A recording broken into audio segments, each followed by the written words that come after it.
السلام علیکم ورحمۃ اللہ وبرکاتہ۔ الحمدللہ سبحان الحمدللہ الحمدللہ رب العالمین نحمد و نصلی علی رسولہ الکریم، اما بعد قال اللہ تعالی فی شان حبیبہ ان اللہ و ملائکتہ یصلون علی النبی یا ایھا الذین آمنوا صلوا علیہ وسلموا تسلیما۔ اللہم صلی علی سیدنا نبینا شفیعنا حبیبنا مولانا محمد وبارک وسلم۔ الحمدللہ ثم الحمدللہ کہ اللہ تبارک و تعالیٰ کے فضل و کرم سے آج ہمارا 61واں درس ہے، اور اس میں سورہ بقرہ کی 72 اور 73ویں آیات پیش کی جائیں گی۔ ابتدا میں قرآن مجید کے ان آیات کی تلاوت کا شرف حاصل کریں گے، پھر اس کے بعد لفظی ترجمہ اور پھر ترجمہ اور تفسیر بیان کی جائے گی۔ سماعت فرمائیے اور اللہ تبارک و تعالیٰ سے دعا کیجیے کہ اللہ تبارک و تعالیٰ خیر کا معاملہ فرمائے۔ رب اشرح لی صدری ویسر لی امری واحلل عقدۃ من لسانی یفقہوا قولی۔ فاعوذ باللہ من الشیطان الرجیم، بسم اللہ الرحمن الرحیم۔ وَإِذْ قَتَلْتُمْ نَفْسًا فَادَّارَأْتُمْ فِيهَا وَاللَّهُ مُخْرِجٌ مَا كُنْتُمْ تَكْتُمُونَ فَقُلْنَا اضْرِبُوهُ بِبَعْضِهَا كَذَلِكَ يُحْيِي اللَّهُ الْمَوْتَىٰ وَيُرِيكُمْ آيَاتِهِ لَعَلَّكُمْ تَعْقِلُونَ۔ صدق اللہ العلی العظیم۔ اب آئیے اس کا لفظی ترجمہ سماعت فرمائیے کہ اللہ تبارک و تعالیٰ ارشاد فرما رہا ہے کہ وَإِذْ، اور جب قتل تم نے قتل کیا، نفسن، ایک نفس کو، فَادَّارَأْتُمْ، پھر تم نے جھگڑا کیا، فیہا، اس کی بابت، واللہ، اور اللہ، مخرجن، ظاہر کرنے والا ہے، ما، اس کو جو، کنتم، تھے تم، تکتمون، چھپاتے، فقلنا، پھر ہم نے کہا، اضربوہ، تم مارو اس مردے کو، ببعضھا، اس گائے کا ایک ٹکڑا، کذالک، اسی طرح، یحیی، زندہ کرے گا، اللہ الموتیٰ، مردوں کو، وَیُریکُم، اور وہ دکھاتا ہے تمہیں، آیاتہ، اپنی قدرت کی نشانیاں، لعلکم، تاکہ تم، تعقلون، سمجھو۔ یہ لفظی ترجمہ آپ کے سامنے رکھا۔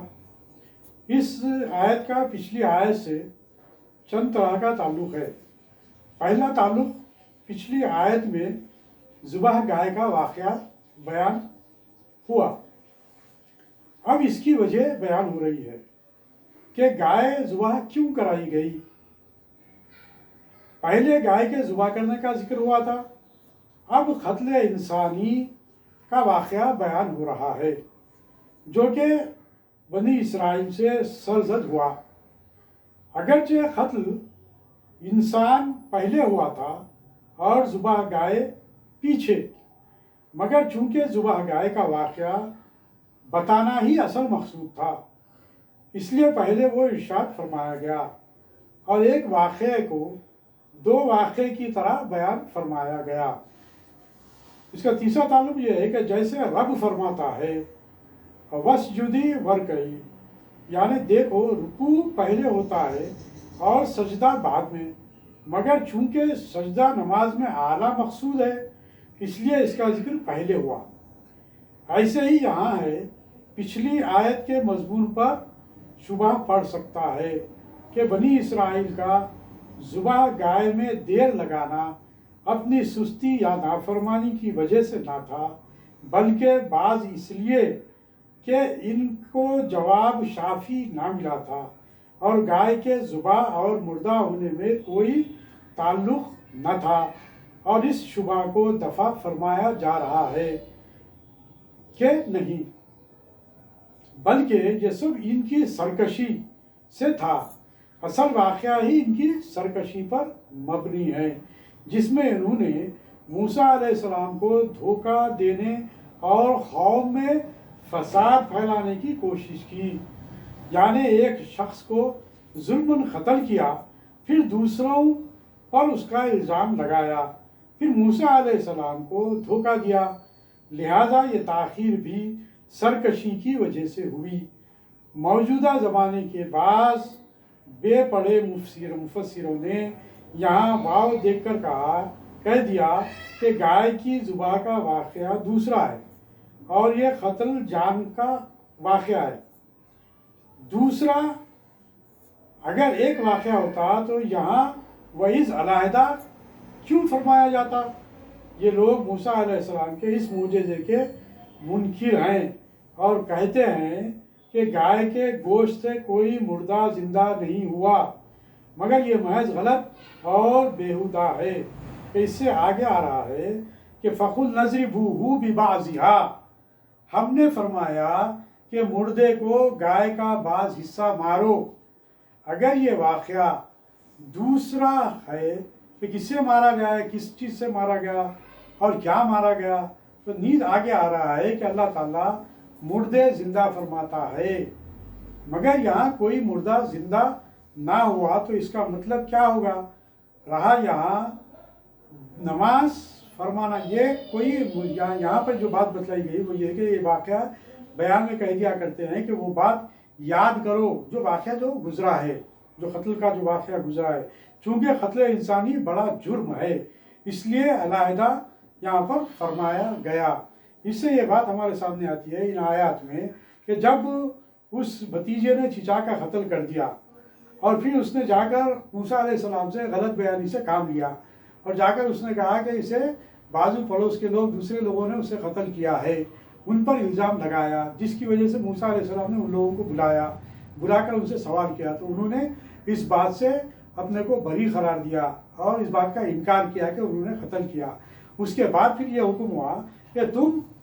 ذبح کرو، گائے کو ذبح کرو۔ گائے کو ذبح کرنے کے بعد حکم یہ دیا گیا کہ گائے کے جب ذبح کر دیں گے تو اس کے جسم کا کوئی حصہ اس مردے پر مارو، جب اس پہ مردے پر مارو گے تو وہ مردہ زندہ ہوگا اور وہ قاتل کی نشاندہی کر دے گا۔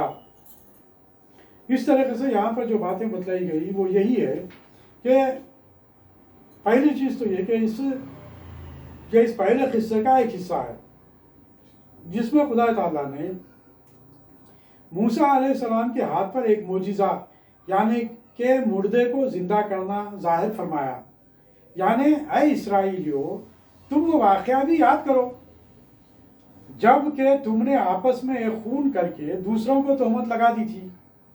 اور اللہ چاہتا تھا کہ اصل واقعے کو ظاہر فرما دے جس کو تم چھپا رہے تھے، لہٰذا ہم نے موسیٰ علیہ السلام کی معرفت تم کو حکم دیا کہ تم ایک گائے ذبح کرو۔ جب تم نے حیل و حجت کے بعد ذبح کر لی تو ہم نے حکم فرمایا کہ اس گائے کی زبان یا دم یا کوئی اور عضو اس میت پر دھرو تو یہ جی اٹھے گا۔ تم نے ایسا کیا اور اس نے زندہ ہو کر اپنے قاتل کا نام بتلا دیا اور وہ قاتل میراث سے بھی محروم ہوا۔ اب اس کے تعلق سے جو مختلف تفاسیر کو جو بات آئی ہے کہ جب یہ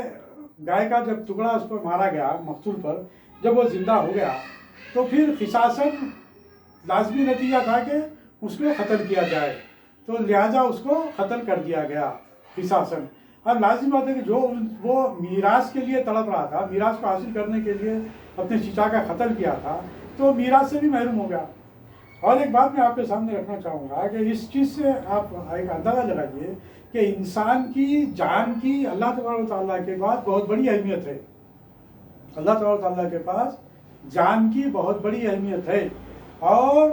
اللہ تبارک و تعالیٰ نے اس بات سے یہاں پر ایک بات یہ بھی سامنے آئی کہ وہ لوگ قتل کر کر اس کو چھپا رہے تھے، لیکن اللہ تبارک و تعالیٰ چونکہ جان کی اہمیت ہے یہاں پر وہ بات ظاہر کرنا چاہتا تھا کہ کون قاتل ہے اس کو ظاہر کرنا چاہتا تھا، جبکہ وہ لوگ چھپانا چاہتے تھے، لیکن اللہ چاہتا تھا کہ قاتل ظاہر ہو جائے۔ اور آج بھی آج کے زمانے میں بھی اگر آپ دیکھیں گے تو آپ کو اس بات کا اندازہ ہوگا کہ جب کبھی کوئی قتل ہوتا ہے تو قاتل بہرحال پکڑا جاتا ہے، چاہے 2-4 روز میں پکڑا جائے، سال 2 سال میں پکڑا جائے، بلکہ ہم اخبارات میں ہم اطلاعات یہ پڑھتے ہیں کہ 10 سال 20 سال کے بعد بھی قاتل پکڑا جاتا ہے، کیونکہ اس کی وجہ یہ ہے کہ اللہ تبارک و تعالیٰ کے پاس انسان کی جان کی اہمیت ہے، اور جو قتل کرے گا وہ بہرحال بچ نہیں سکتا، نہ دنیا کے قانون سے بچ سکتا ہے، نہ اللہ تبارک و تعالیٰ کے قانون سے بچ سکتا ہے، وہ اللہ تبارک و تعالیٰ کے پاس گرفت میں آئے گا۔ آج اگر وہ بچ بھی جائے دنیاوی اعتبار سے، حالانکہ ہم دیکھ رہے ہیں کہ وہ نہیں بچتا، وہ ظاہر ہو جاتا ہے، لیکن اگر بالفرض اگر بچ بھی جائے تو اس کا عذاب اس کو قیامت میں ملے گا، اس کی سزا اس کو قیامت میں حاصل ہوگی۔ اور سرکار صلی اللہ علیہ وسلم کی ایک حدیث شام میں آتی ہے کہ جو ناحق کسی کو قتل کرتا ہے وہ دوزخی ہے، کسی کو ناحق قتل کرنا وہ دوزخی ہے۔ بلکہ ایک روایت میں یہ بھی آپ کے سامنے رکھ دوں سرکار صلی اللہ علیہ وسلم کی، وہ یہ کہ آپ نے ارشاد فرمایا جس کا مفہوم یہ ہے کہ قاتل اور مقتول دونوں کو سرکار صلی اللہ علیہ وسلم نے دوزخی قرار دیا۔ ایسی لڑائی میں، ایسے جگہ پر جہاں پر جب صحابہ نے پوچھا کہ یا رسول اللہ قاتل کا قتل کرنا دوزخی ہونا یہ بات تو سمجھ میں آتی ہے، لیکن مقتول کا دوزخی ہونا یہ بات ہمارے سمجھ میں نہیں آئی، تو اس کی مفہوم میں یہ بات آتی ہے کہ سرکار صلی اللہ علیہ وسلم نے ارشاد فرمایا کہ دونوں بھی آمادۂ قتل تھے، یہ ان کو قتل کرنا چاہتا تھا، وہ اس کو قتل کرنا چاہتا تھا، یعنی کہ دونوں بھی ایک دوسرے کو قتل کرنا چاہتے تھے، دونوں بھی آمادۂ قتل تھے، لہٰذا دونوں بھی اللہ تعالیٰ کے پاس سزاوار ہے، اس کی سزا دونوں کو ملے گی۔ جہاں پر ناانصافی کے تحت لڑائی لڑی جاتی ہے وہاں پر یہ معاملہ پیش آتا ہے۔ آج ہم دنیا میں دیکھ رہے ہیں کہ چھوٹے چھوٹے سے معاملے میں، چھوٹی چھوٹی بات پر ایک دوسرے کا ہم قتل کر رہے ہیں، دیکھ رہے ہیں، چھوٹی چھوٹی زمین کے ٹکڑوں پر دیکھ رہے ہیں کہ ایک دوسرے کا قتل کر رہے ہیں، اور جب قتل کرتے ہیں تو قاتل پھر قانون کی گرفت میں آتا ہے اور وہ مقید ہو جاتا ہے، اسے قید کی سزا ہو جاتی ہے یا پھر اسے پھانسی کی سزا ہو جاتی ہے۔ اب آپ دیکھیے کہ جس چیز کو حاصل کرنے کے لیے اس نے قتل کیا، کیا وہ چیز اسے حاصل ہوئی؟ کیا اسے وہ عزت و وقار حاصل ہے جو قاتل ہے؟ کیا قاتل کو کوئی محبت کی نظر سے، اچھی نظر سے کوئی دیکھتا ہے؟ قاتل کو کوئی بھی اچھی نظر سے نہیں دیکھتا، اور پھر اللہ تعالیٰ کے پاس بھی اس کے لیے کوئی جگہ نہیں ہے، نہ دنیا میں اس کے کوئی عزت و وقار ہے۔ دنیاوی اعتبار سے ہو بھی سکتا ہے کہ وہ لکھپتی کروڑپتی بن جائے، لیکن اس کے باوجود بھی اس کا یہ جرم بہرحال ظاہر ہوتا رہے گا، لوگ اس کی برائی کا اظہار کرتے رہیں گے، اور برائیوں کا اظہار جب ہوتا ہے تو لوگوں کی نظروں سے اس کی عزت ختم ہو جاتی ہے۔ تو یہاں پر یہ بات مقصود ہے، بتلانا یہ چاہتا ہوں میں کہ قتل کرنا انتہائی بڑا ظلم اور بڑا جرم ہے، جسے اللہ تبارک و تعالیٰ قطعی پسند نہیں کرتا۔ تو یہاں پر وہی بات بتلائی گئی کہ اس نے، بھتیجے نے اپنے چچا کی میراث کے لیے، وہ حاصل کرنے کے لیے اس کی مال و دولت اس کا قتل کر دیا، لیکن اللہ تبارک و تعالیٰ نے اسے ظاہر کر دیا اور قصاصاً اس کا قتل کر دیا گیا، اور اس طریقے سے وہ اپنے میراث سے بھی محروم ہو گیا۔ اللہ تبارک و تعالیٰ سے دعا ہے کہ اے بارے تعالیٰ ہمیں قرآن حکیم کو پڑھنے سمجھنے پر ہم کو یہ سب صلاحیتیں عطا فرما، اور قرآن مجید